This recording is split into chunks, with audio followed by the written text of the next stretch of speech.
ಈ ಸಲ ಮತ್ತೆ ಕಿಚನ್ಗೆ ಯೂಸ್ ಆಗಲಿ ಅಂತ ತರಕಾರಿ ಕಟ್ ಮಾಡೋದಕ್ಕೆ ಚಪಾತಿ ಮಾಡೋದಕ್ಕೆ ಒಂದು ಸ್ಟೇನ್ಲೆಸ್ ಸ್ಟೀಲ್ ಬೋರ್ಡ್ ತರಿಸಿದ್ದೀನಿ. ಸೊ ಅನ್ಬಾಕ್ಸಿಂದ ರಿವ್ಯೂ ಸ್ಟಾರ್ಟ್ ಮಾಡೋಣ.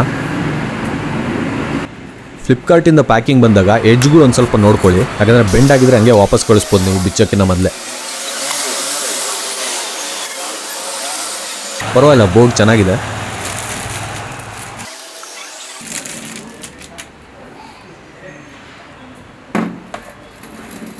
ಒಳ್ಳೆ ವೆಯ್ಟ್ ಇದೆ, ಅಂದರೆ ಒಳ್ಳೆ ಗೇಜ್ ಇದೆ.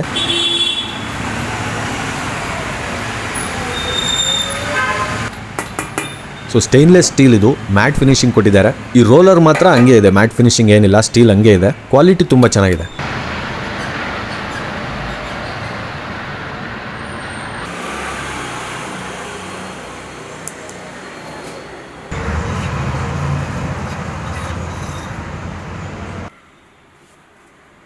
ಸೊ ಇದನ್ನು ಕಿಚನಲ್ಲಿ ಕೌಂಟರ್ ಟಾಪ್ಗೆ ಈ ಥರ ಇಡ್ಬೋದು, ನೀಟಾಗಿ ಕೂತ್ಕೋತಾ ಇದೆ.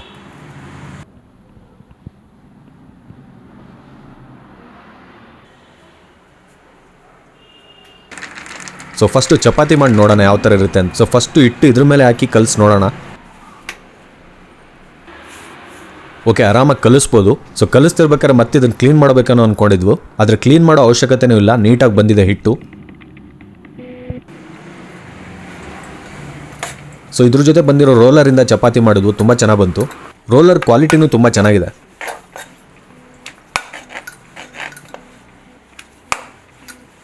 ಸೊ ಒಂದು ಚಪಾತಿ ರೆಡಿ ಮಾಡಿ ಇಲ್ಲೇ ಪಕ್ಕದಲ್ಲೇ ಇಟ್ಕೊಂಡ್ಬಿಡ್ಬೋದು ನೀವು, ಆ್ಯಕ್ಚುಲಿ ಅಷ್ಟು ಜಾಗ ಅಂತೂ ಇದೆ.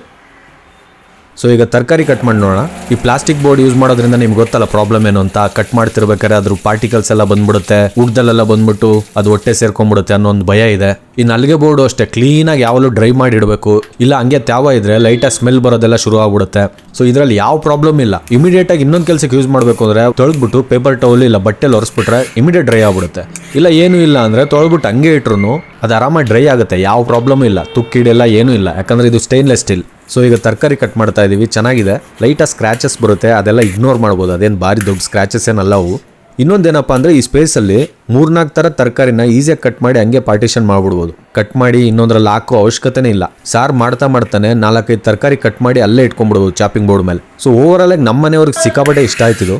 ಸೊ ಒಂದು ಬೋರ್ಡಿಂದ ತರಕಾರಿ ಕಟ್ ಮಾಡೋದು ಸಪ್ರೇಟ್ ಇಲ್ದಂಗೆ ಆಯಿತು, ಈಗ ಚಪಾತಿ ಮಾಡೋದಕ್ಕೂ ಸಪ್ರೇಟ್ ಇಲ್ದಂಗೆ ಆಯಿತು, ಒಂದರಲ್ಲೇ ಆಗೋಯ್ತು. ಸೊ ಇದ್ರ ಬಗ್ಗೆ ಜಾಸ್ತಿ ಪಾಸಿಟಿವೇ ಇದೆ, ತುಂಬ ಸ್ಯಾಟಿಸ್ಫೈ ಆಯ್ತು ನಮಗೆ. ತರಿಸ್ಬೇಕಿದ್ರೆ ದೊಡ್ಡ ಸೈಜೇ ತರಿಸ್ಬಿಟ್ಟೆ ನಾನು. ರೋಲರ್ ಹೆಂಗಿರುತ್ತೆ ನೋಡೋಣ ಅಂತ ತರಿಸಿದೆ, ತುಂಬ ಚೆನ್ನಾಗಿದೆ.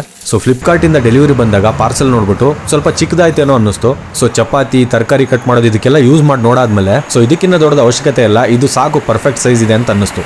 ಇದು ನಾನು 600 ಚಿಲ್ಲರೆ ಕೊಟ್ಟಿದ್ದೀನಿ ಇದಕ್ಕೆ. ಇದೇ ಸೈಜು ಇನ್ನೂ ಕಮ್ಮಿಗೆ ತೊಗೋಬೋದು. ಅದಕ್ಕೇನು ಅಂದರೆ ಈ ರೋಲರ್ ಬರಲ್ಲ. ಸೊ ನನ್ನನ್ನು ಕೇಳಿದ್ರೆ ವಿತ್ ರೋಲರೇ ತರಿಸ್ಕೊಳ್ಳಿ ಅಂತ ಹೇಳ್ತೀನಿ. ಜಾಸ್ತಿ ಕನ್ಫ್ಯೂಸ್ ಆಗಬೇಡಿ. ಕೆಳಗಡೆ ಪ್ರಾಡಕ್ಟ್ ಟ್ಯಾಗ್ ಮಾಡಿದ್ದೀನಿ, ಕ್ಲಿಕ್ ಮಾಡಿ ಬೈ ಮಾಡಿಬಿಡಿ. ಸೊ ಇದು ಕ್ಲಿಕ್ ಮಾಡಿದಾಗ ನೀವು ಇದೆಲ್ಲ ಕರೆಕ್ಟಾಗಿದೆಯಾ ನೋಡ್ಕೊಳ್ಳಿ. ಹೆಡ್ಡಿಂಗಲ್ಲಿ ವಿತ್ ರೋಲರ್ ಅಂತಿದೆಯಾ, ಇಲ್ಲಿ ಕೆಳಗಡೆ ಈ ಸೈಜೇ ಇದೆಯಾ ಅಂತ. ಸೊ ಸೆಲೆಕ್ಟ್ ಮಾಡಿ ಬೈ ಮಾಡಿಬಿಡಿ. ಸೊ ಜಾಸ್ತಿ ಯೋಚನೆ ಮಾಡಬೇಡಿ, ಯಾಕಂದರೆ ಇನ್ನೊಂದು ಸ್ವಲ್ಪ ದಿವಸದಲ್ಲಿ ನನ್ನ ಪ್ರಕಾರ ಎಲ್ಲರ ಮನೇಲೂ ಈ ಪ್ರಾಡಕ್ಟ್ ಇರುತ್ತೆ. ಅಷ್ಟು ಚೆನ್ನಾಗಿದೆ ಇದು. ಏನೆಲ್ಲ ಚೆನ್ನಾಗಿದೆ, ನೆಗೆಟಿವ್ ಏನು ಇಲ್ವಾ ಇದ್ರ ಬಗ್ಗೆ ಅಂತಂದರೆ ಸ್ವಲ್ಪ ಎಡ್ಜಸ್ ಶಾರ್ಪ್ ಇದೆ, ಅದೊಂದು ಸ್ವಲ್ಪ ನೋಡ್ಕೊಳ್ಳಿ ಅಷ್ಟೇ. ಅದು ಬಿಟ್ಟರೆ ಸೈಜು ಗೀಸು ಎಲ್ಲ ಕರೆಕ್ಟಾಗಿದೆ. ಆಮೇಲೆ ಇದನ್ನು ಸ್ವಲ್ಪ ನಿಮ್ಮ ಫ್ರೆಂಡ್ಸು ಫ್ಯಾಮಿಲಿಗೆ ವಾಟ್ಸಪ್ ಗ್ರೂಪ್ಗಳಲ್ಲಿ ಫೇಸ್ಬುಕ್ಕಲ್ಲೆಲ್ಲ ಹಾಕಿ, ಅವ್ರಿಗೆ ಇಷ್ಟ ಆದರೆ ಅವರು ತೊಗೊಳ್ಳಿ, ಸ್ವಲ್ಪ ನನಗೂ ಎಂಕರೇಜ್ಮೆಂಟ್ ಸಿಗುತ್ತೆ. ಸೊ ನನ್ನ ಹಳೆ ಪ್ರಾಡಕ್ಟ್ ರಿವ್ಯೂಗಳನ್ನ ಎಂಡ್ ಸ್ಕ್ರೀನಲ್ಲಿ ಹಾಕಿದ್ದೀನಿ, ಇಲ್ಲ ಪ್ರಾಡಕ್ಟ್ ರಿವ್ಯೂಸ್ ಅಂತ ಒಂದು ಪ್ಲೇ ಲಿಸ್ಟ್ ಇದೆ, ಅದನ್ನು ಚೆಕ್ ಮಾಡಿ. ಸೊ ವಿಡಿಯೋ ನೋಡಿ ನೀವು ಏನಾದ್ರು ಪ್ರಾಡಕ್ಟ್ ತರಿಸಿದ್ರೆ ಯೂಸ್ ಮಾಡಿ, ಅದು ಹೆಂಗಿದೆ ಏನು ಅಂತ ಕಮೆಂಟಲ್ಲಿ ಬರ್ದು ತಿಳಿಸಿ, ಮರಿಬೇಡಿ. ಸೊ ಇದನ್ನ ಹೆಂಗೆ ಬೈ ಮಾಡಬೇಕು ಅಂತ ಗೊತ್ತಲ್ಲ ನಿಮಗೆ, ವಿಡಿಯೋದಲ್ಲೂ ಪ್ರಾಡಕ್ಟ್ ಟ್ಯಾಗ್ ಮಾಡಿರ್ತೀನಿ, ಅದನ್ನ ಕ್ಲಿಕ್ ಮಾಡಿದ್ರೆ ಪೇಜಿಗೆ ತೊಗೊಂಡು ಹೋಗುತ್ತೆ, ಅಲ್ಲಿ ಬೈ ಮಾಡ್ಬೋದು. ಇಲ್ಲಾಂದರೆ ಎಂಡ್ ಸ್ಕ್ರೀನಲ್ಲಂತೂ ಗ್ಯಾರಂಟಿ ಇರುತ್ತೆ, ಅಲ್ಲಿ ಕ್ಲಿಕ್ ಮಾಡಿ ಅಲ್ಲಿಂದ ಬೈ ಮಾಡ್ಬೋದು ನೀವು. ಸೊ ಮುಂದಿನ ಶುಕ್ರವಾರ ಇನ್ನೊಂದು ಒಳ್ಳೆ ಪ್ರಾಡಕ್ಟ್ ಜೊತೆ ನಿಮ್ಮ ಮುಂದೆ ಬರ್ತೀನಿ. ಸೊ ಎಲ್ಲರಿಗೂ ಒಳ್ಳೆಯದಾಗಲಿ. ಮುಂದಿನ ಪ್ರಾಡಕ್ಟ್ ವಿಡಿಯೋದಲ್ಲಿ ಸಿಗ್ತೀನಿ.